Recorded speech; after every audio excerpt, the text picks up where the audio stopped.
Let's go. Welcome to Leading Remotely, helping remote-first leaders navigate, survive, and thrive in this new world of work. Let's make remote work. Hi, and welcome to Leading Remotely. I'm your host, Matt Heyman. Thanks, as always, for taking the time to listen to the show today. If you're interested in achieving peak performance in the work that you do, this episode is for you. I'm speaking with Sebastian Marshall, the CEO of ultraworking.com. Ultraworking is an organization dedicated to help individuals and teams achieve peak performance, and they're probably most famous for developing the work cycles framework. Sebastian and I go into this in detail, walk you through step by step on how to implement work cycles in your daily routine. And I absolutely love this conversation with Sebastian. He was hugely generous and has offered additional resources, which we get into in the episode, exclusively for podcast listeners. So let's get straight to it. Let's speak to Sebastian Marshall from ultraworking.com.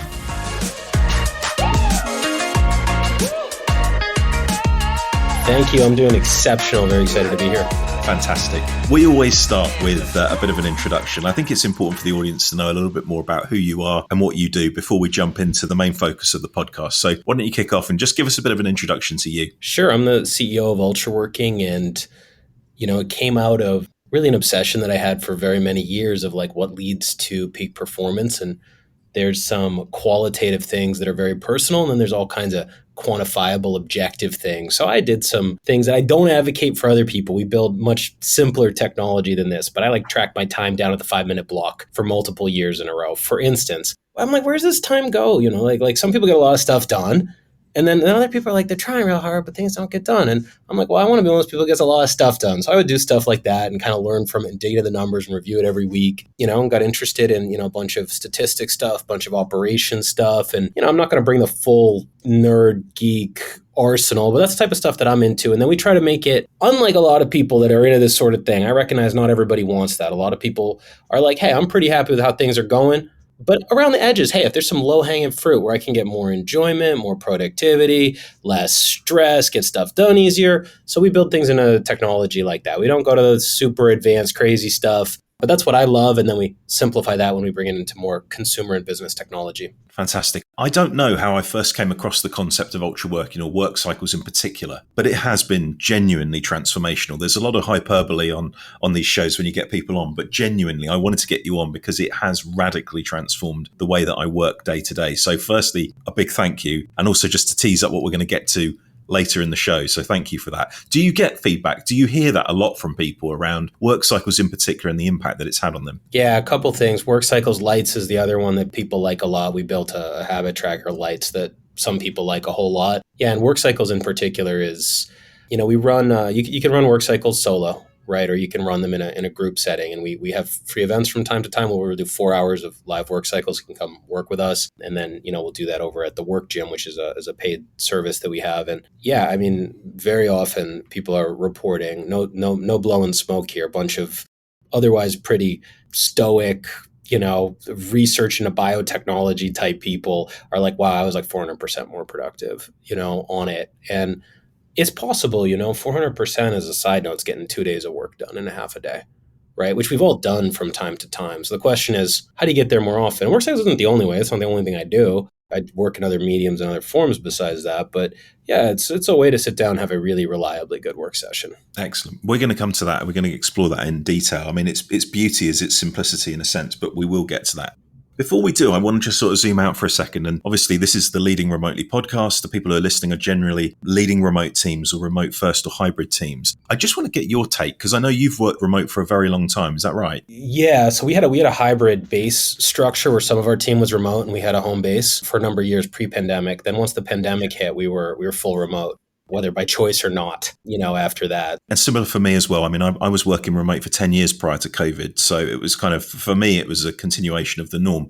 But I do want to get your take on this specifically. So if we think about the impact of the pandemic on remote work, What do you think has been the impact of working remotely on our ability to undertake deep work more broadly? Yeah, that's a great question. I mean, there's so many different levels I could answer you on naturally. I mean, the first thing that I'll bring up, because I think it's a pretty low hanging one for people to think about that's maybe actualizable. That it sounds obvious, but people don't think about it. Is back when I had a co-working space that was about 5 minutes away from where I lived, and I would walk over there, and I could stop and get a smoothie on the way and whatnot.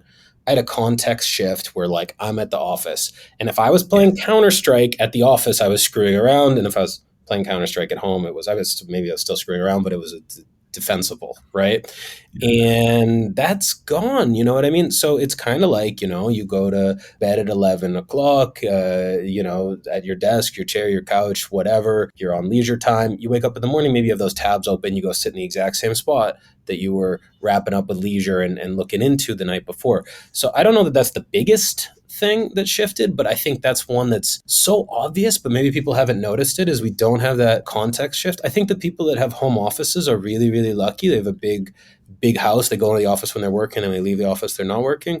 For people without that, navigating that has been a real challenge for the individuals involved. Yeah, I see that. When I'm in a previous role, I was working with people who had office space in the home. I was lucky enough to have that myself. But when you see people working in a bedroom where they're on Zoom calls and they're in a bedroom where they're sleeping, for me, it's like that blurring of that context can't be understated. I think how important that is on people's just productivity and mental health as well. For sure. And on that note, in terms of bigger factors, right? So I think a lot of the damage from being forced remote some teams didn't take at the start of the pandemic because they already had the relationships established with their colleagues. They know them, they know who to hit up and whatever. But as new people joined, especially, I feel bad for some of the younger people that their junior year and senior year of college was on Zoom, and then they're going to join the workforce, and like everybody's kind of, it's like the end of the pandemic, and everyone's like, hey, who are you? Okay, yeah, whatever, welcome, right? One thing we did that might actually be a tactical thing, our head of teamwork, Andy Banyas, led this up. It was really good. We found people weren't socializing as much as would be expected in an office context, right? Like, because, we used to just like go out for a dinner, like, hey, you want to play board games on Saturday? People go for a workout, people take a walk together, all that sort of jazz wouldn't happen. And we're also on video calls so much that people are like, let's spend more time on the video calls, like not necessarily that appealing. We created a scavenger hunt. So we did it in Notion. We use Notion as kind of like an internal wiki operating system sort of thing for ourselves. Wonderful, wonderful software. What we did is we created something called a scavenger hunt, right? Where, hey, do a walk and talk with one other team member on the team, right? So walk and talk is where you hook up on mobiles and you walk while talking as opposed to be sitting. And we had some other ones in there. Hey, play around at video games with somebody, do a workout with somebody, either yoga class or the body weight exercises or some such. So we made a scavenger hunt. We challenged people, hey, go link up with other team members that are in time zones you connect with naturally and do some of this stuff on here. And that was great for getting people to be like, because like now there's like a structure for it. Instead of just like reaching out to somebody you don't know, like, hey, do you want to talk about nothing on a video call? I feel like I'm imposing. Instead, it's like, hey, I'm playing online Monopoly. You want to come play around with me, or you want to do walk and talk with me, or you want to share language lessons about how to speak a few words in a language I know or you know or whatever. That was really, really good. So those structured ways of socializing were very helpful, especially for new team members that weren't acclimated and socialized with everybody when the thing broke out, that they'd never spent time face to face with everybody else. Yeah, in fact, I had this conversation with another podcast guest yesterday about board games, just games in general, play as a way to stimulate those conversations with people that you don't have a great deal of contact with day to day. I think it's absolutely vital. Where do you think face-to-face meetups play a role in this? Because obviously we've got leaders listening to this, maybe looking to have fully remote teams, but occasionally catch up. What's your take in terms of the importance of that face-to-face interaction? Yeah, and most of the most effective people I know, I don't know anyone that I think is like super, super, super effective that doesn't link up at least annually. Some people it's only annually, and that seems to work pretty well for people. And the people that do annually kind of make more of a production about it, whereas other people are more, maybe slightly more frequently, but not making a big deal out of it as much. So I think you have a couple of options. I'm pretty hot in the long term as hopefully, fingers crossed, COVID winds down. I'm pretty bullish in the long term of remote plus a base or a couple of bases, which is like, here's like a nexus point. So it's like whatever city's really cool, whether that's Berlin or it might be a place that is like a cool place that has a liberal, visa or visiting policy or people coming and hang out there. Kuala Lumpur, Malaysia, I lived for some years, is a wonderful place. So having a base in one of those places, probably if you have international staff, the United States is a little bit harder to do that on. But if it's all American staff, for instance, in an American company, then that could be a cool American city that's kind of maybe somewhere that has an easy to get in and out airport, and then people can pop by, and having some critical mass of people always there. And then when other people filter in, they get to meet some of the team. I found when you have a base set up, even if there's only a few people there and other people circle through, people kind of feel like connected to it. Like there's a place that we exist, as opposed to, humans, like it's very hard to mentally orient of like, we're a distributed virtual graph of an organization. It like makes people kind of like, it's hard to think about, right? Yeah. And yeah, full remote can work. Most people I know that are doing that, they link up once a year. I'm pretty hot on bases where there's like a few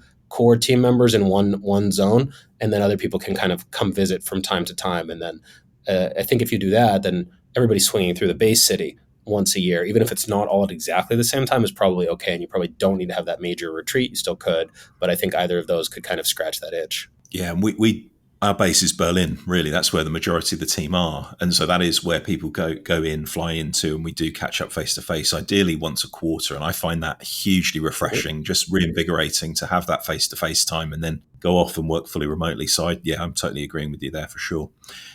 Okay, so let's think about then one of the other challenges that comes up when we think about remote and its impact on leadership in a sense is how do you balance the need to keep a very close eye on what people are doing, but also give them the freedom to work on their own terms and not become this maniacal micromanager? How do you think about, with the teams that you work with and also the people that you speak to, that balance between control, that centralized control, but that freedom to go and live the remote dream?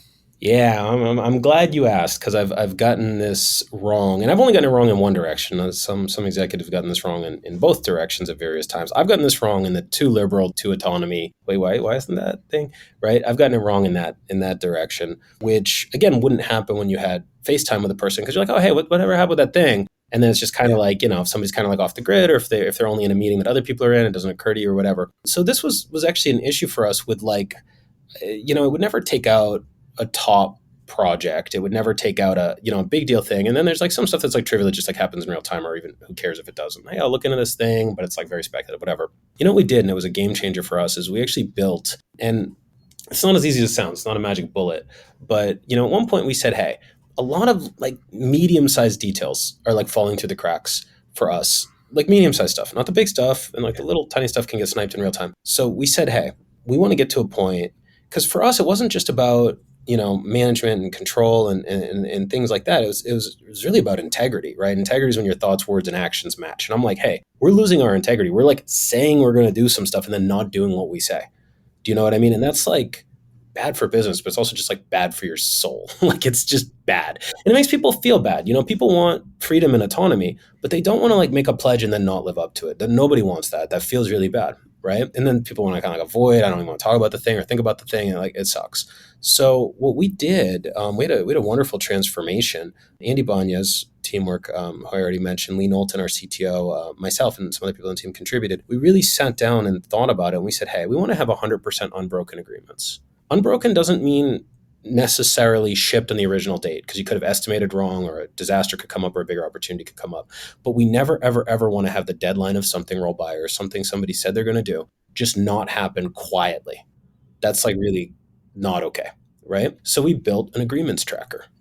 Whenever one person agrees to give anything to somebody else, they write a definition of done in the agreements tracker. And nobody can put anything on the agreements tracker for you except for yourself. So we always ask people to add their own thing to the agreements tracker, right? Mm-hmm. And you can unilaterally add stuff to the agreements tracker, though there's some guidelines on how to do it smarter or not. And then you kind of can't muck around with it after you add it. You have to either say it's done, it's fulfilled, it's renegotiated. And you can renegotiate liberally. You could say, hey, I said I was going to do that, but there's this other prerequisite. I said I was going to make a plan for the next hire we're going to do. I actually need to do strategy first. I'm renegotiating the plan for the hire, right? So you could renegotiate. We haven't needed to use the failed box since this was created. And this was some months ago. And it was really a game changer for us. So every time somebody makes like a material, non-trivial, like really like more than 5 minutes agreement of a thing that they're not sniping in real time, yeah, it gets added to the agreements tracker. The basic features on there, I could just pull it up and take a look at it right now, is there's the name of what you're going to do. There's who committed to doing it. That's going to be you and all of yours. Who you're accountable to on that, who you promised it to. A definition of done, and then the date you're going to have it done by. Ideally, sometimes we get, we've occasionally gotten this, little sloppy, but it's an area we have to watch. Ideally, we don't leave the meeting or wrap up until the definition of done is agreed. Because sometimes a person starts to type the definition down. It's like, whoa, whoa, whoa, that's not what I meant. That's not what I was asking for. Do you know what I Yeah. mean? And I think the game in terms of an agreements tracker is one when team members are using it amongst themselves and it's not a management tool. It's just like a way to track, because Yeah. that's the thing with remote teams, right? Is like people are all spread out. So you might owe 5 or 6 little different things to different people. And if you're all in the same office, like, hey man, where's that thing? You just call it over the other side of the room, but you can't do that remote. So yeah, agreements tracker was a game changer, absolutely a game changer for us. I will say this, we sat and really thought about both what the tool would look like as well as the theory of how we would explain it. We did a training when we rolled it out, and then Andy was on it like a hawk, more helping people than policing them, but a little tiny bit of policing too early. So, I mean, it was 3 weeks from us thinking we want to do this to really talking about it, pre-running it by people, getting people to do 1 or 2 demo laps of it with somebody else before we had the group thing. So we really were like, this is going to work when we did it. And then it did. And that was a game changer for us. So just tracking all those agreements, but it's not that simple. You got to really put the groundwork in. It's not like a magic bullet. You got to like also do it, but if you do, Yeah. I don't know, it works really well for us. And how do you do that? Do you track that in Notion? Is that Notion. set up as a Notion? In general, if I don't call out another tool, I mean, like we'll do flowcharts and different tools. There's certain things that sometimes Airtable's better, but generally speaking, we try to use Notion for everything first and foremost if we can. It's a great tool, but sometimes you're forced to use other things, but that's also agreements tracker and Notion. It's nice. At the risk of undermining what you just said about it requiring some support and training, whether or not you considered maybe providing a template that we could link to. Yes. I can add that to the agreements tracker that I promised to do that. Yeah, I tell you what. Yeah, we could put that up at like ultraworking.com/wonder or something. We could put some stuff on there. Does that work? That would be awesome. Excellent. We'll send people there. That'd be Cool. brilliant. Yeah, we'll have to set that up, and I will actually add that to the agreements tracker. I'm not even joking. Love it. So whilst you're typing that up, I want to, firstly, just to reflect back on what you said, I love the approach that you've just described is very much a kind of a philosophical approach that you see in work cycles as well. There's a degree of social accountability. It's recognizing that people sometimes need a bit of a nudge in the right direction, but it's also analytical and it's assessing what's working and not working. And I want to just pause before we get to work cycles. I want to just continue to tease that. Talk to me a little bit about your thoughts around social accountability. It kind of links back to what we were saying earlier on in the episode, but the power of social accountability in the office versus remote. Like, how do you think about social accountability and in whatever way that is? Yeah, Matt, it's the strangest thing in the world, it's one of just the really bizarre characteristics about humans and being human. People are way more willing to let themselves down than to let other people down. It's bizarre. I don't have some like grand theory as to like that this should be the case or that it's great. I'm not endorsing it. I'm just, they talk about being descriptive versus prescriptive. I'm being descriptive here. I'm saying that's how people are.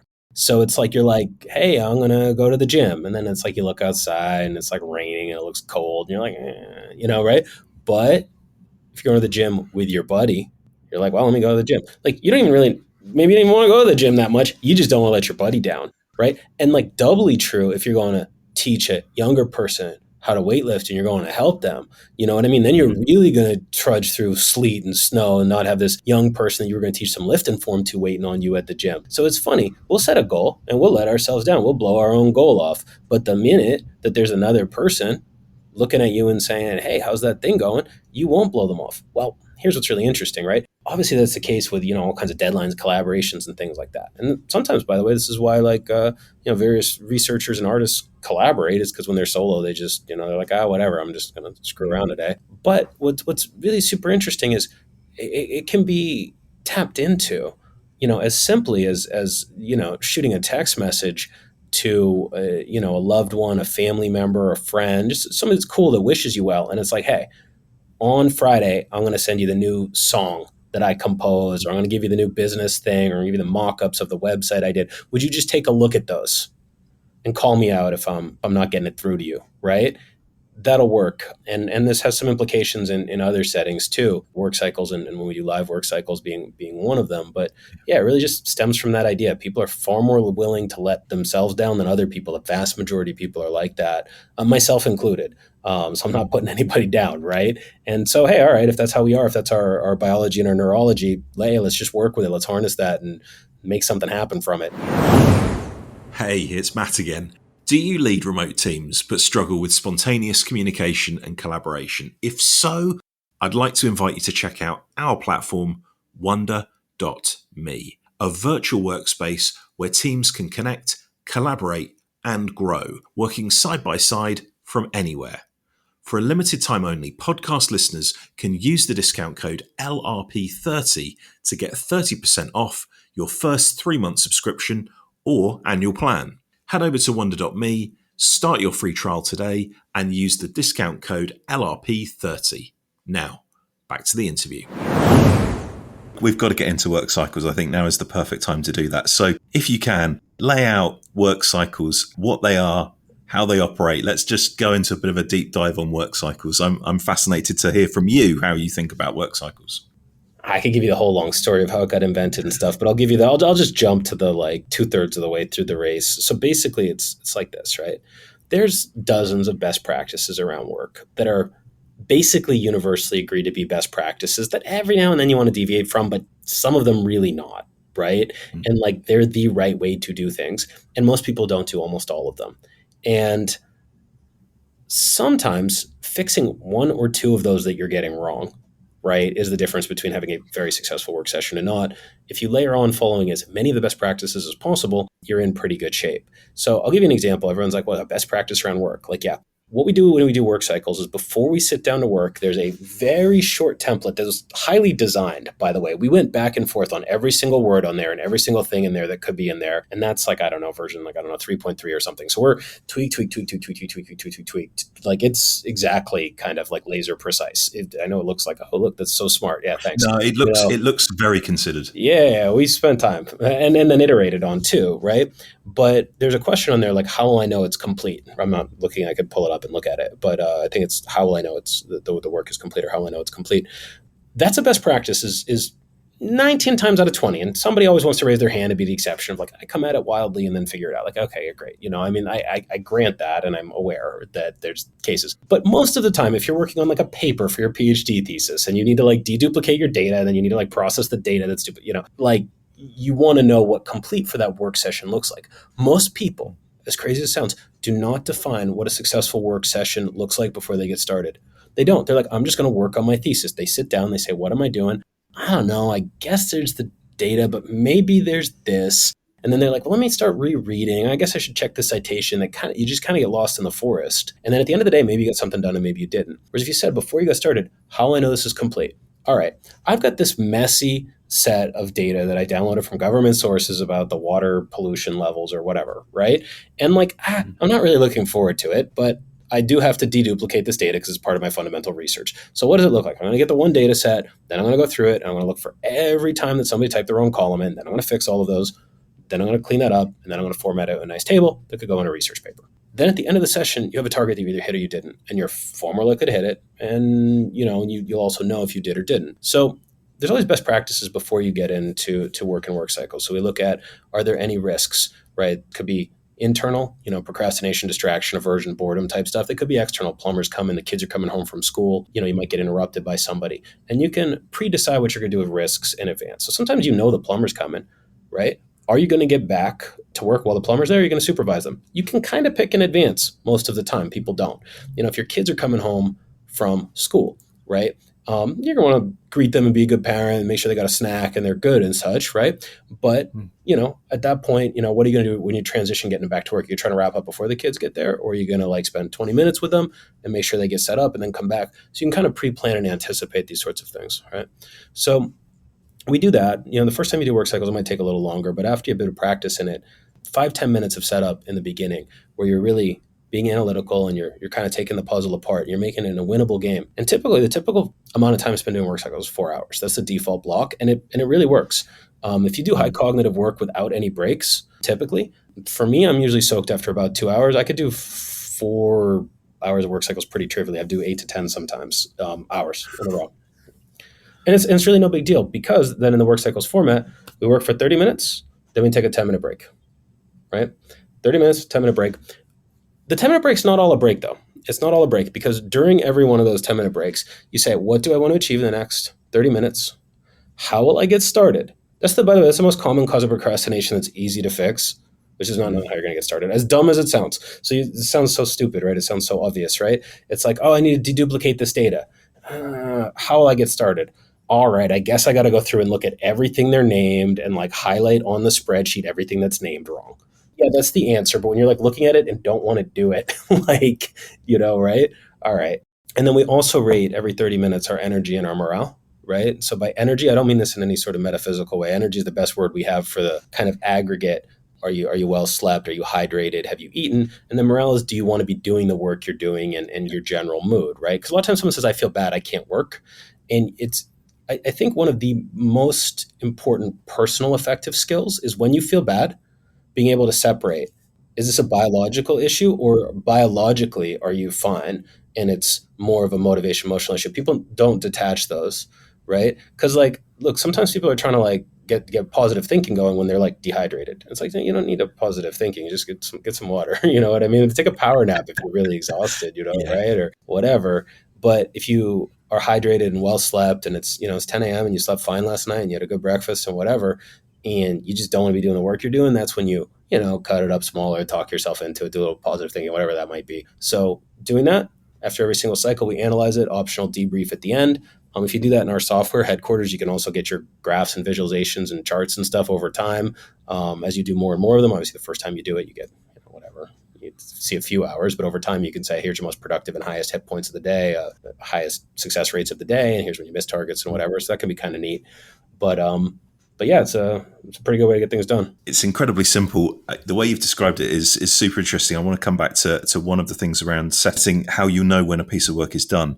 Before that, though, I think the social accountability that we touched on before is also important, because you said these can be done, generally these are done, they can be done in isolation, but they are better done with other people. We'll get on to maybe how we do them at Wonder, which is a slight modification of what you've suggested. But how important do you think it is to have either a buddy or be part of a group when you're doing work cycles? Well, I mean, that's naturally a very, very personal question. I guess everybody can introspect right away if they're able to sit and concentrate undistractedly without anyone else there. And if they are, then they're good. I think there's still a lot of value in work cycles because it causes you to calibrate. The way we do work cycles over at the work gym at Ultraworking as a service is we'll have a live moderator there say, hey, there's a 2-minute warning before the next 30 is up. And then it's like, hey, it's the break now. And then there's some useful prompts to go through to make sure people are thinking and keeping pace and whatnot. And that works really grand. I love doing work cycles one-on-one with somebody that I want to get some work done with. It's also a great way, by the way, to like just get a little bit of lightweight socializing when you're working. Sometimes you don't want to like chat for like 2 hours with somebody, you know what I mean, necessarily, but like 10 minutes on the breaks, it's kind of like a little bit simulates like having a coffee break. It used to be when we had the co-working space. It's like if you were in the kitchen, it was like okay to talk to you. If you were concentrating with headphones on, it was like not okay to talk to you, right? Well, now I don't know if somebody's in the kitchen. You know what I mean? From my team, I don't know if they're in the kitchen, and I know that's what y'all are trying to solve at Wonder too, by the way, which is Yeah, for sure. It's cool, right? The breaks are like, hey, everybody's getting a break around here, so you could chat if you want, or go get a coffee. Unfortunately, when you're getting a coffee now, you can't be at the computer and talking to people. Maybe as screens get better, there's screens all over your house. It'll happen for better or worse pretty soon. So doing it with other people, yeah, I mean, it's better. Some people don't need that and don't benefit as much from that. Other people benefit a lot from that. Some people that maybe think they wouldn't benefit do benefit from it. I find a lot of overachievers don't take breaks, and then they hit some cognitive threshold, and then they're smoked, because it's like, again, with pacing yourself, you can put in 8 to 10 good hours of high cognitive work if everything else is good, and you don't have your kids up sick in the middle of the night and stuff. I'm not putting anyone down. It's got a circumstance. I get it, but yeah, you can put in 8 to 10 cognitive hours if you just rotate and take breaks and pace them and check in from time to time. Whereas for myself, if I burn hard cognitively, no breaks, 2, 3 hours, 4 hours, I can still work the rest of the day, but I'm usually not in high cognitive performance after that if I do that. One of the questions I wanted to ask you was about that one, about knowing what it will look like when done is done. That first question that's asked, why do you think that is so important? And is it because what it does is it forces you to start to think about, even maybe at an unconscious level, thinking about how you are thinking about the task at hand and whether or not it's doable inside of the time limitations that you've put in place? You got it. Hey, Cole, you got the interesting answer. Yay, you just said it. This is kind of a subtle advanced point. So this might kind of, I'm not sure how relevant this is going to be to everybody, because this is like, a lot of people are like, hey, here's the fundamentals, but actually you just had an advanced point. Yeah, there's actually a feedback loop between I could set the done bar here, but it would take this amount of time or have this amount of time and risk. So there's like a Yeah. feedback between quality and the time invested in scope. And when you don't nail that down, you're kind of going for an ambiguous bar, and some things are better and some things are worse, and it's nasty. So yeah, you're jointly, actually, when you're setting the done target, you're jointly setting quality and you're allocating certain time and risk profiles to it. Yeah, that's absolutely correct. It's something we think about. It's really interesting. I think it's a really interesting point because it's almost, in a sense, you could say it's sort of, you're sort of tricking yourself into starting to get going the minute you answer that question. The second you answer that question, you're already Well, in I'm the telling you, now mode. people are going to overthink it, man. Don't they? You're demagicking our thing, man. We're like the Disney Imagineers. We don't want people to know the magic behind the freaking mouse stuff, man. No. In all kidding aside, this is one of the reasons. How do I know it's done? Is such an important question. Is because there's usually multiple quality levels work could come in at, and you kind of need to pick. There's usually acceptable quality levels, but they're usually also like there's stuff that like makes sense at certain quality levels, right? Like you wouldn't like grill up some like hamburgers and hot dogs American barbecue style and then serve them on like fine china. That like doesn't make sense. Like you could, but it would be like really awkward, and like it's Mhm. not the best form factor. Like you want paper plates, you want to just be able to like throw them away. On the other hand, like you can have fine china, but then you're going to put like fine china stuff on there. You get the jasmine rice, not regular rice, jasmine rice. Like you got to make it like really nice. You want to have the quality levels throughout a project match. A lot of times people don't pick in advance what, and like maybe we're getting in the rabbit hole here, but like very commonly also somebody doesn't pick what done looks like. They crank on task 1 of 5. They make it Yeah. exceptional, and they have like screwed themselves. They've shot themselves at the foot because now the next 4 things need to be stuff that you serve on fine china, and like they're stuck. Whereas they really just should have put a paper plate down and started grilling. But like and then they would have gotten the good outcome. So yeah, specifying done beforehand. Then you're also like, well, this is going to like take a while. Okay, am I sure I want to do that version of it? Let me take it down just one notch. It's like pretty good. We're gonna serve burgers. Okay, cool, got it. Let's go. Yeah, I'm nodding away because I've noticed that as I've done work cycles, I've noticed that the types and the quality of work that I choose to assign to work cycles, there's certain patterns that start to emerge that I think are really, really super interesting. Excellent. So I just want to go off on a bit of a tangent and just for people who have been exposed to work cycles for the first time, I want to bring it to life in terms of how we do it or how I do it personally, because I think it's a modified version of what you do and it might bring it to life for people. So typically I'll allocate 2 hours in a day for 2 work cycles, usually one after the other. I'll typically start with the 40 minutes and a 10-minute. My personal preference is I like to do 40 and 10. I do 40 minutes, go through the template that, again, we'll share in the show notes, the free spreadsheet template, start out defining what the work is to be done, and then all of the other answers to the questions. Do that work, usually with a buddy in Wonder, sometimes with more people, but mainly with one person. And at the 10 minutes, I then do 10 minutes. I do sort of a 5-minute quick meditation using an app, 5 minutes of quick meditation, then a 5-minute review of what's just happened, and then start to plan for the next 40 minutes and do that for 2 hours in a day. And it is incredible, the amount of work that you can get done. But also for me personally, I love the meditation afterwards because I feel refreshed. I feel like I'm completely switched off and I come back to the next one fully refreshed for the next run. So there are ways, everyone's going to have their own different preferences, own different styles. That's what works really, really well for me. So yeah, just wanted to share that with the audience and maybe get your thoughts on that structure. Yeah, that sounds really cool, and something that's interesting that I think a lot of people should invest in. I don't have a super prescriptive answer to it because it's so personal. Is I think people should invest in experimenting for what rejuvenation techniques work for them. For some people, a mindfulness meditation or a mantra meditation is going to do wonders. For other people, that's going to call back memories of zazen and getting hit with a stick by their teacher or whatever, and it's like the opposite of rejuvenating, right? Some people like to get a light workout in and get some push-ups in. Other people like to just sit and chill or take their eyes off of the screen, get up and fix a coffee or a tea. And I think it's something to kind of experiment with, especially if you're in the same environment all the time. You're not getting those free resets that you get from walking to the co-working space or the office and back, and maybe you're not going out to dinner with your colleagues as often. So some of those rejuvenating activities you got to go like stack up for yourself. So I think experimenting to find them is really cool. And yeah, it sounds like a great system that you have. Awesome. So penultimate question from me then, in terms of behavior change. In a previous life, I worked in drug treatment and addiction centers, and there's always a big challenge moving from the immediacy of rapid change and making it more long-term and sustainable. And I think that's what I wanted to sort of dig into a little bit with you, is this the move from novelty to habit. Any advice or tips that you can provide around somebody listening to this for the first time thinking, yes, I'm going to give this a try, and then it's starting to become embedded in the behaviors day to day? Any thoughts around that, moving from novelty to habit? Oh, you got another few hours. We could go on and on. I mean, I think the good news is, especially if somebody's brand new to work cycles, I think the good news is that early on, especially, there's a bunch of things you get in terms of lessons almost for free. You don't have to try super hard to get them, so your personal skill level goes up, right? One of the big ones is, and so the default times on work cycles 30-10, 30-10. It's a semi-universally good one, but people can go 40-10, as you said, or they can go, you go 30-30. Sometimes we'll do 30 minutes of work and then 30 minutes of discussion. So that can be a nice format to collaborate with somebody with, right? What's interesting is most people have no idea when they get done in 30 minutes or 40 minutes or an hour. They actually don't know. In my rough guess, I think, I don't know, 2 to 3% of the population. It's not scientific. It's just like a guess, but it's like, I don't know, like 1 out of 30 people, maybe ish, 1 out of 50.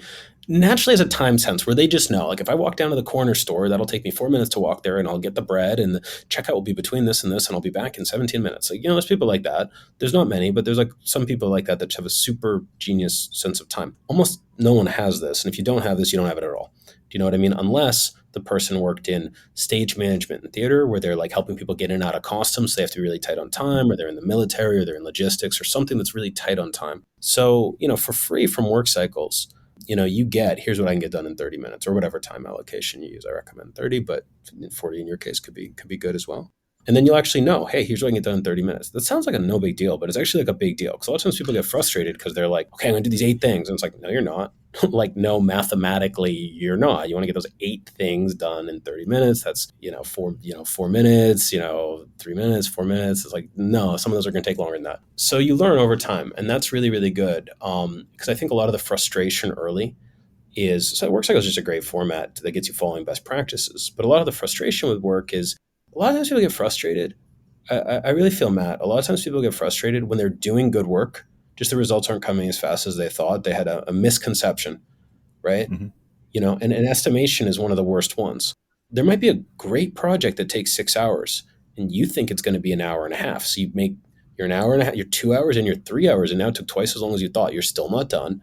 And then you kind of set it down. And if you'd allocated 6 hours in the beginning, if your estimation was correct, and you chipped it in 6 hours, instead of overrunning from an hour and a half, then putting it aside, and then like letting it dry out and die, then you'd have been very happy. So over time, getting the estimation and like getting those barriers out of the way is really good. Beyond that, pick some people to do them with.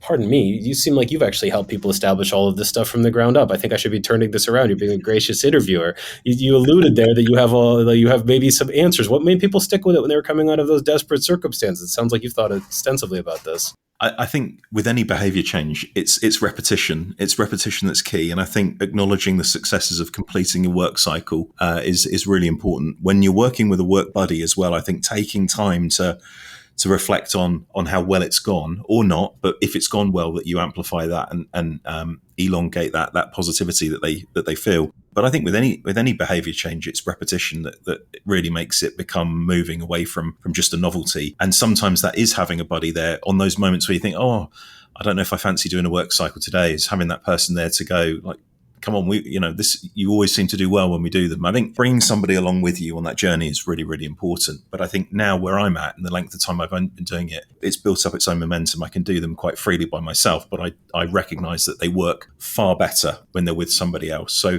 yeah, I think it's just repetition. For me at least, it's repetition. That's what moved it. And also when I first started to do it, I was in a situation where I needed to maintain a very, very high degree of output for a very, very sustained period of time. There was no plan B. It had to, that was the way I was going to get it done. And that's carried me through in those moments where I haven't needed to necessarily maintain such a high degree of output for such a period of time. It's carried me through. And I think what you said about, it's also shown me what I'm capable of. Work cycles have revealed to me what I'm capable of when I work at a high productivity rate and for a sustained period of time.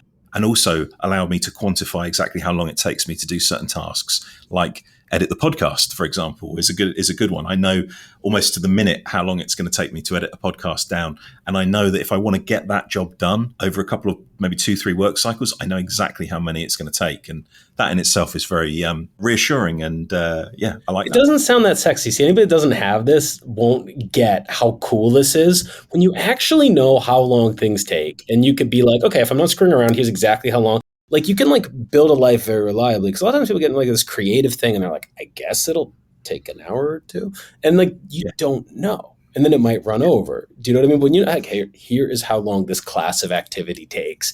And then if you want it to take less long, you got to like do process engineering and ops stuff to like make it shorter, or, you know, get rid of some constraint in there. So you can make things go faster, but you have to then work it. So yeah, very, very cool. The other thing I'll say, by the way, is I had an acquaintance who's a really, really good guy. He's like a law enforcement guy, and you know, sometimes cops have a reputation. They're just out to get people or whatever. He was in probation stuff and really just try to help people get their lives together. He was really just like a sweetest guy in the world. And you know, he said the two biggest predictors, if I recall correctly, of whether somebody would get back into trouble was do they have a job, and do they get a job? So if they get a job, they're in good shape, and if they don't, they don't. And did they go back and run with the people that they got in trouble with in the first place? So if you got a job and you didn't get in with the people that you got into trouble with, then you would be not going back to that and you know, getting into, you know, potentially substance abuse and crime and such. So I found that very interesting. Some work that you want to do, something that can you know, you can be making a contribution and then being around the right people and not around the wrong people as a predictor. So, and I don't know how transferable it is, but maybe a little bit. Super interesting, Sebastian. I really appreciate the time you've taken. I've got one more question, if I may. I ask this to all guests now. If there was one tool, app, strategy, approach, whatever it might be, one tool in the toolkit for remote working for you, what would that be and why? You know, the one that nobody else is going to say that you already asked about is the agreements tracker. I love that. And if somebody did want to try that out, I would like spend 2 or 3 weeks prepping your team. And then I would say, hey, everybody, let's target 100% unbroken agreements for 1 month. That's what we did. 100% unbroken. That doesn't mean they all get hit. You can renegotiate as needed, right? But that is so incredibly powerful. And then we were also like, hey, if it's not on there, we're going to be like kind of liberal about it. Maybe it should have been on there. Do you know what I mean? But everything that gets on there either happens or gets renegotiated sufficiently early. And then we staffed it, and we had Andy was looking at it, and especially as the dates got near or if something was unclear, be like, hey, this looks a little unclear. What is this? Just, you know, a little bit of coaching and touch-ups around the edges. But yeah, when everybody just does what they say they're going to do, and then it becomes second nature and records it, manages it amongst themselves, oh man, it was a game changer. It was so good. Excellent. And I really appreciate you offering to put up a bit of a template for us. Me adding that into the show notes. It's very much appreciated. So before we go, Sebastian, thank you again for your time. I've found this fascinating conversation and really just skimming the surface, but even still just absolutely fascinated by it. Where can people find out more about you and the work that you do? Because I know work cycles themselves is just one component of what you do. So maybe you could give everybody a bit of an overview and find out and how they can find out more about you. Sure. Hey, we're at ultraworking.com. But like I said, we'll put up on ultraworking.com/wonder. We'll put up the agreements tracker. But we can also put in like work cycles and some other stuff that they could try out. If that stuff's cool, we'd be delighted. And let us know, you know, if anybody finds us through Wonder.